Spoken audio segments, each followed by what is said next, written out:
Hello everyone! Welcome po sa The ACE Channel. For today's video, babiyahe po tayo papuntang Kalimpong. Yung Kalimpong po ay sakop po siya ng distrito ng Darjeeling na under naman ng state ng West Bengal. So tara na po, samahan niyo po kami sa aming biyahe. Sa nakikita niyo po sa kaliwang side, nandyan po sa loob ng area na yan, yung North Bengal Wildlife and Safari Park. May entrance fee po dyan at kung gusto niyo pong magkaroon ng idea kung anong meron sa loob ng area na yan, pwede nyo pong i-search yung in-upload kong video na ang title po ay North Bengal Wildlife Safari Park. Andito din po sa YTC ko para may idea po kayo kung ano-ano yung mga makikita nyo sa loob ng area na yan. As of now, itong tinatahak nating daan ngayon ay tinatawag po itong Sivok Road. Ang Sivok po ay isang maliit na bayan na malapit sa Siliguri, nasako pa rin naman ang distrito ng Darjeeling.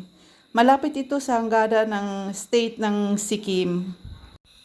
Ito kasing lugar namin, yung Siliguri City, parang boundary kasi siya ng iba't ibang state ng India. Especially yung papuntang northeastern India, walang ibang madadaanan kundi itong Siliguri.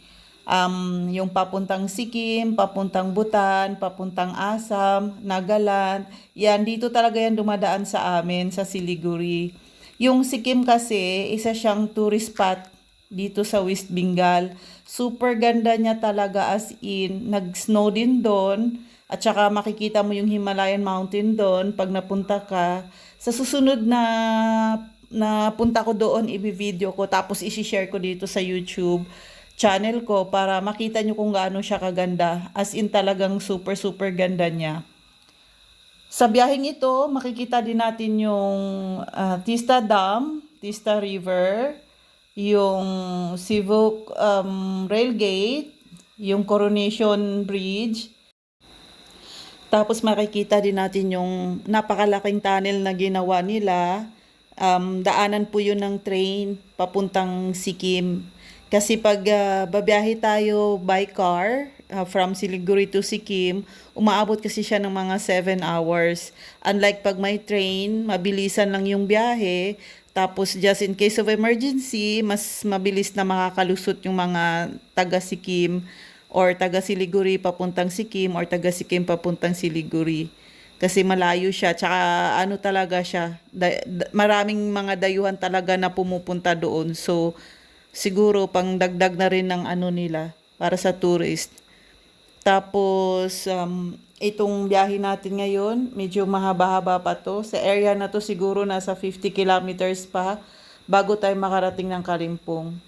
At samahan niyo lang ako guys. Sana hindi kayo magsawa at talaga namang mabubusog yung mga mata nyo dito sa mga views na makikita nyo po sa madadaanan natin.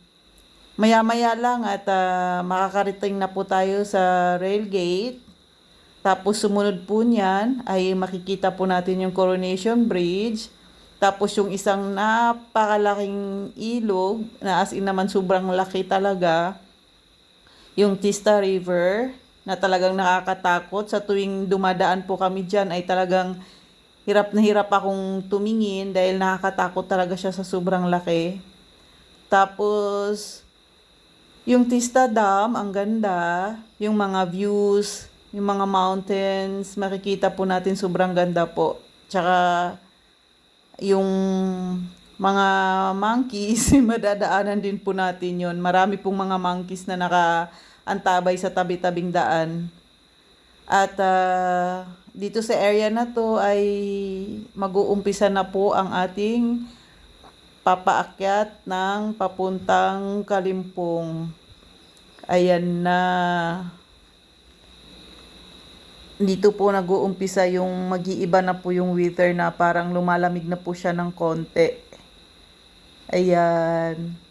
Sa ngayon nakikita natin nasa baba pa lang tayo ng bundok. Maya-maya andun na tayo sa tuktok ng bundok. Kaya relax lang. At makikita nyo po yung haba at ang ganda ng biyahe natin. Papalapit na po tayo sa rail gate ng Cebu. Maganda po yan dyan. Yung sa area na yan, marami pong na-aksidente kasi kahit na nakastop na yung signal, dumadaan pa rin sila, lumulusot pa rin sila, kaya nasasagi sila ng train. Ayun, na aksidente, yung iba talaga namamatay talaga, minsan naman yung iba naglalakad, minsan may mga lasing, lumulusot lang, naglalakad sa railway, ayun, nasasagi ng train. Kaya matigas kasi minsan yung mga ulo nila dito, wala silang pakialam. Ayan na po yung stoplight ng train.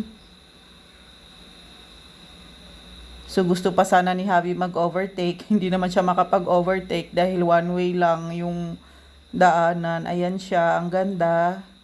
O di ba, maganda 'yan.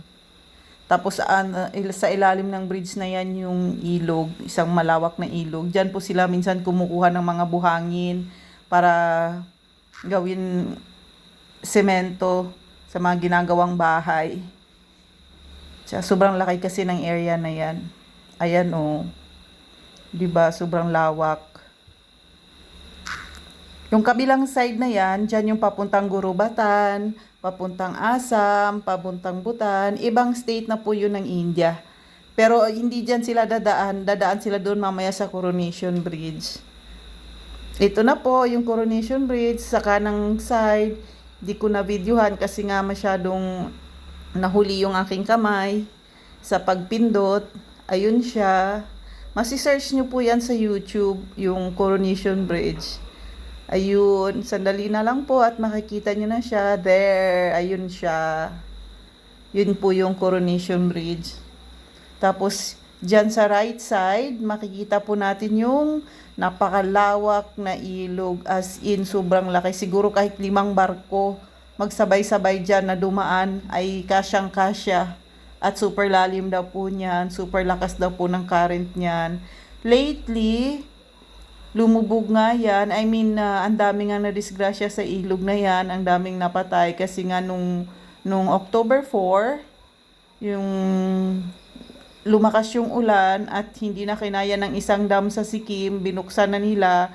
Yun, ang daming nawala ng bahay, nawala ng buhay dahil sa ilog na yan. As in po, nakakatakot. Yung 5-story building ay talagang inabot pa po sa taas ng tubig. As in po, sasakyan wala na. Yung mga nag-rescue na mga army truck, nadamay na rin. Dahil po sa sobrang lakas po ng tubig. May mga bridge din na nasira.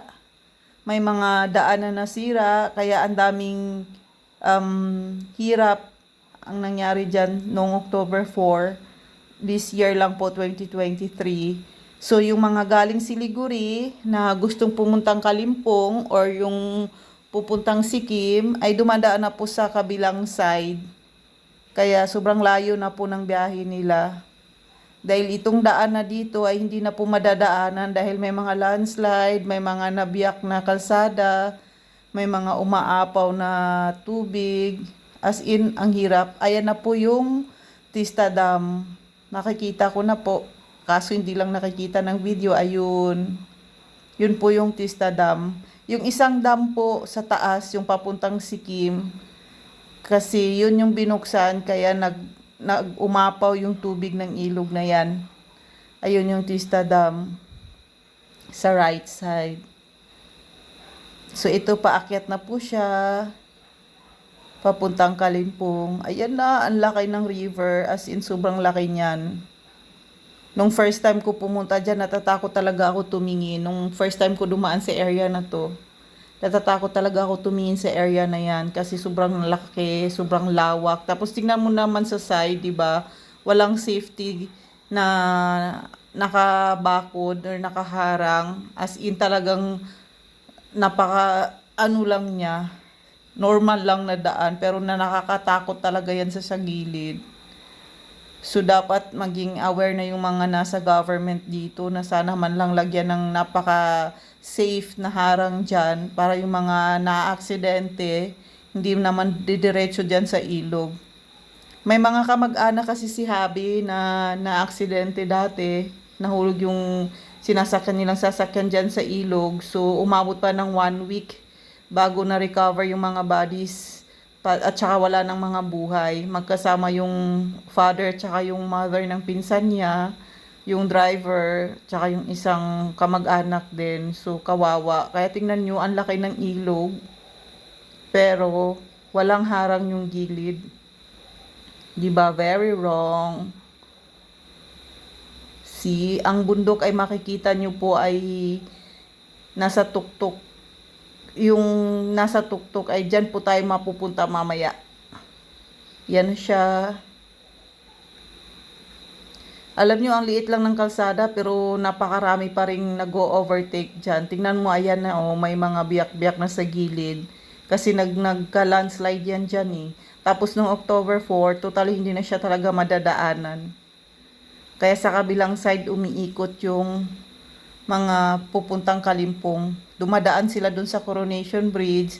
Tapos doon sa pinakamalayong-layong lugar na umaabot na ng 7 hours instead of, umaabot na ng 5 hours instead of 3 hours lang sana na biyahe.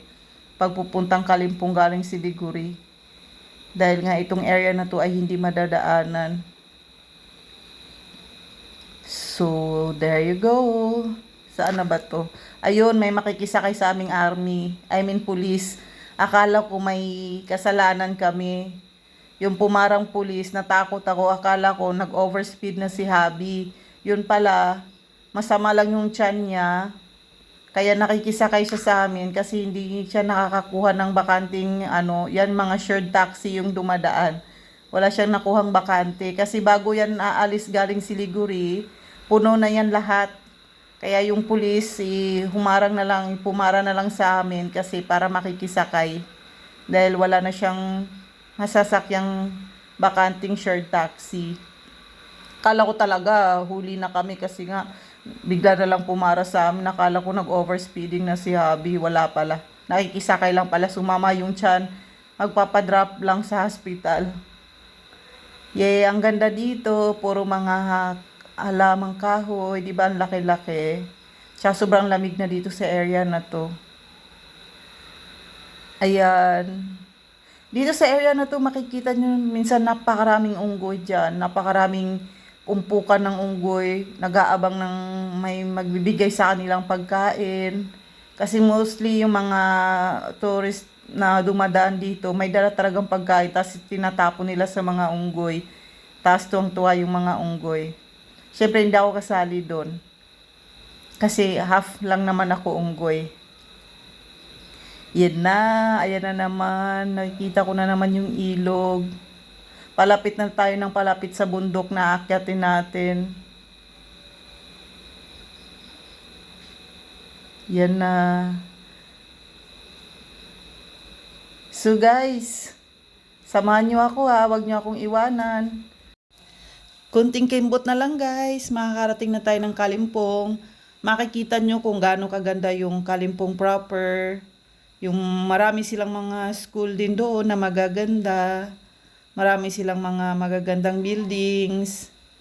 At saka yung magagandang view. As in po, ang ganda. Kaya wag po kayong mainip at tayo'y malapit-lapit na po. Paakyat na po tayo ng bundok ng Kalimpong. Kaya relax lang kayo dyan. Sana mag-enjoy kayo. At yung part 2 po ay ipapakita ko sa inyo yung ibang part pa po ng Kalimpong. For now po, pinapakita ko lang po sa inyo yung way, yung mga madadaanan, tsaka yung mga view. Sa susunod na video ko po, papakita ko sa inyo yung taas ng Kalimpong, kung anong meron doon, yung market nila, para alam po ninyo kung ano yung mga ginagawa ng mga tao dito. Salamat po. Diyan lang po kayo ha. Panoorin nyo po yan. Malapit na po tayo. Thank you ulit.